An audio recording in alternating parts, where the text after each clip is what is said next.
তো আমি 100 স্টারে ঢাকা অবস্থায় আজকে একটি সিএস ম্যাচ স্টার্ট করে দেই।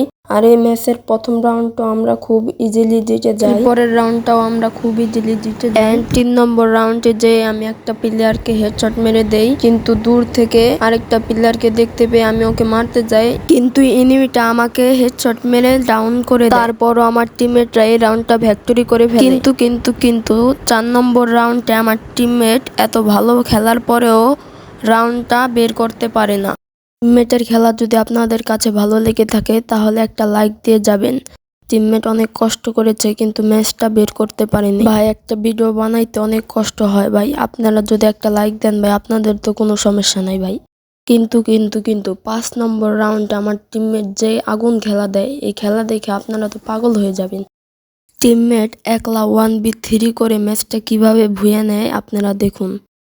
অলরেডি 2টা এনিমিকে নক দিয়ে ফিনিশ করে দিয়েছে, লাস্ট 1 এনিমি বেঁচে আছে। তো চলুন দেখি। তো আমাদের ম্যাচটা ভুয়া হয়ে যায়। ভিডিওটা যদি ভালো লেগে থাকে তাহলে একটা লাইক দিয়ে যাবেন।